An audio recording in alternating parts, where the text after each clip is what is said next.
There's a lot of things in this world that I'll pay, but student loans is not one of them. Everybody and their mama has declared that they are not paying their student loans back. But after this video, you will not be one of them. Today is the last day that you're going to feel held back by this debt.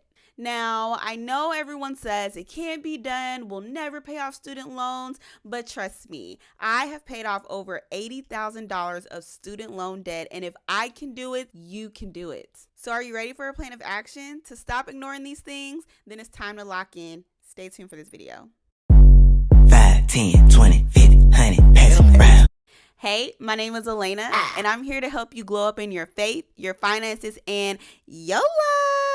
So let's be real, student loan debt is out of control. So it's no surprise to me that so many people avoid them. But the government is not playing around, okay? They want their money back. Before I jump into telling you how you can overcome these things, I want to talk a little bit about what the government has decided. So who is the government talking to? If you have not made a payment on your student loans in over 270 days, the government is looking for you. All right, they're coming for you. We're looking for you. We gonna find you. I'm letting you know now. There are so many people in this predicament right now, exactly 5 million that are in default with their student loans and another 4 million that are about to be in default of these loans. So this shows that there is a real problem at hand. You did not work this hard in college to be in bondage for the rest of your life. And these loans are bondage. You cannot fully live with these things in your back pocket. It's something we're always thinking about. It's something we're always stressing about. And so today, I'm going to break down some simple steps to help you get started on having the courage to approach these things and pay them off. It will not be easy. It will take a lot of discipline. But if I can do it as a single woman, you can do it as well. So let's get going. So step one is to decide, and I want you to really set the vision for what you want your life to be. But not only what will it look like, how do you want to feel? I really want you to think about that. For me, I wanted to feel at ease. I wanted to go to restaurants and order on the menu without checking the price. I wanted to give generously and help other people. I wanted to stop deleting the emails that the federal loans were sending me, okay? It's so freeing to have a life that feels free. I'm gonna be blunt. A lot of y'all lack vision, okay? A lot of you lack vision for your life and what God has called you to. And as you begin to get clear on that, this will become non-negotiable. So step two, after you have set your vision, after you have figured out how you want to feel, I want you to know your numbers. This is a big and crucial step because for a lot of us, we like to avoid things. So we've been avoiding these loans. We don't even know how much we owe anymore. And so I want you to sit with this and figure out exactly how much you owe. So if you have federal student loans, you can go to studentaid.gov. If you don't know your login, they'll lead you into signing up again and getting back into your account and figuring out exactly how much you owe at this moment. Now, with knowing our numbers, we also have to know our options. My goal for you is to pay these things off, but the reality is everyone is just not in the financial position to do that. And so if you are considering forbearance or deferment, I want you to look at this as a temporary solution, not your permanent solution. I also do want you to look at loan forgiveness because I do think that there are programs out there that can help so many people, but I also don't want you just to solely depend on this program as well. This is the stage that most of the people get stuck in, is that they will see their loans and they will choose one of three things. They'll say, oh, I'm just going to get them forgiven and I'm just gonna pay the minimum and not even attempt to. They'll say, oh, I'm just gonna do deferment, which deferment means that you can stop payments and interest will not accrue, but that is at a cost, right? That's going back to school. That's a seriously financial hardship. And the last one is forbearance. So for a moment, you can work with the federal loan companies and you can put a pause on your student loans if it's too much, but interest will accrue and that will just hurt you in the long term. Step 3 is that I want you to build your cushion. So the first thing is first, if you are delinquent or in default in student loans right now, I want you to call the company and I want you to see how they can work with you. And a lot of these companies are actually willing to work with you. And so remember that this is just a temporary solution to just get you some breathing room, okay? See if they can work with you, see if they can lower your payments so that you can get to a current place. After you are current on your student loans, meaning you're not in delinquent, you're not in default, what I want you to do is I want you to work as fast as possible to commit to saving $1,000. Now, why do we save $1,000 at first and not more than that? Most people don't even have $1,000 saved in their savings account. And so when emergencies come up, they use their credit cards, they spend like they shouldn't be spending, and they just get off track from their goal of paying down debt. So before we tackle the debt, I want to make sure that you have at least $1,000 in savings. If you've gotten your savings, then I want you to go to step 4, which is making your debt-free plan. Pull up all your bank statements and I want you to do an analysis of all the things that you're currently spending your money on. This is the part that hurts the most because for most of us, there are areas that we are just not paying attention to. Here's a tip. When you're doing your analysis, I want you to find your Debo. I'm Debo. Who? Debo. You know what your Debo is.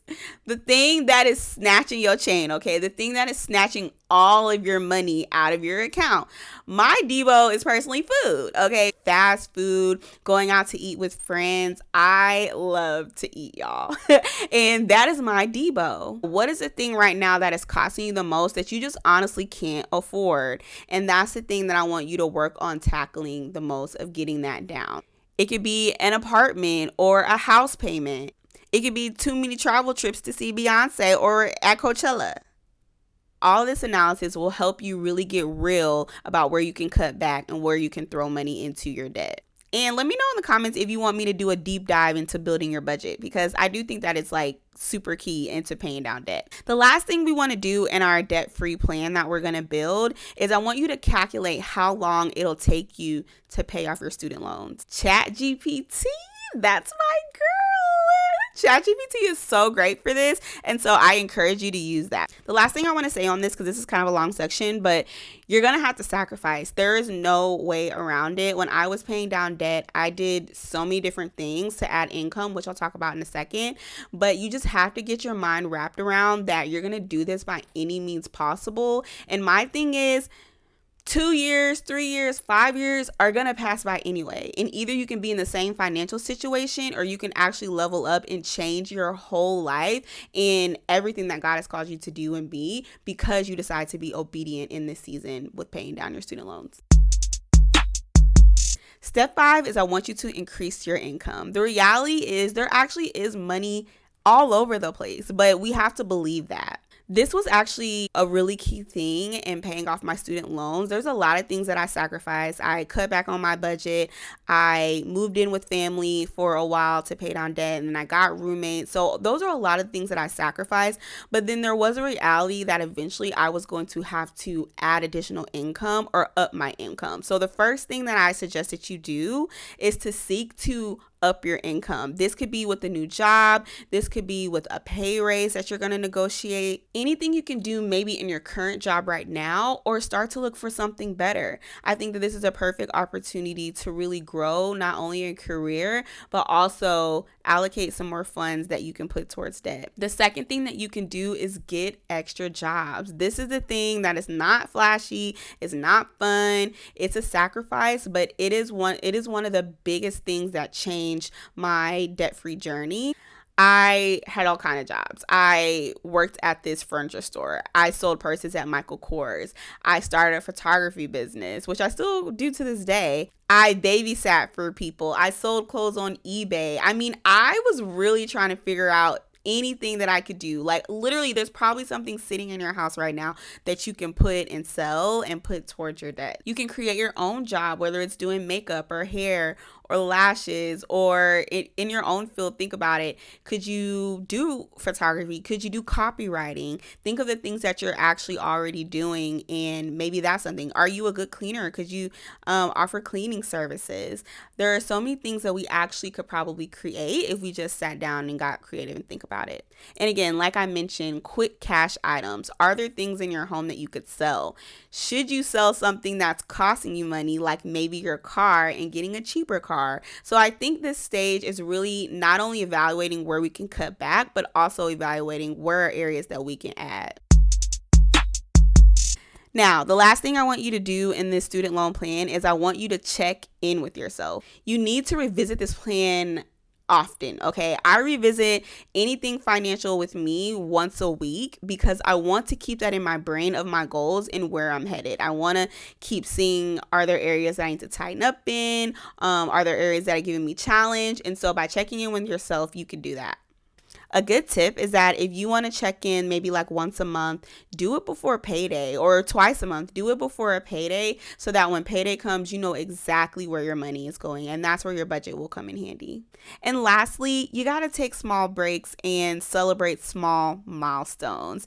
This is not easy, you guys, and the more debt you have, like I did, $80,000, the more tired I became. So there were times where I did take little breaks, or I went on a little trip here and there, or I went to a nice dinner with friends. And so I did those things, but I didn't do them as often as before when I wasn't paying down debt.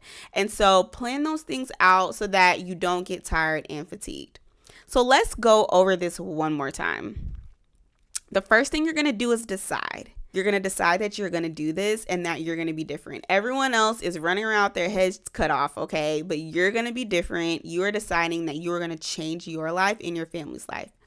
The next thing you need to do is you need to know your numbers. You need to know exactly how much debt you have and where to go find that, which is studentaid.gov if you're getting a federal loan. Step 3. Can I count? Step 3 is you need to have a savings, at least $1,000. Now, after I paid off all of my debt, I eventually started on working up to build my 6-month emergency fund. But right off the bat, you need to save $1,000. Step 4 is you need to come up with your debt-free plan. Number 5, you need to find ways to increase your income.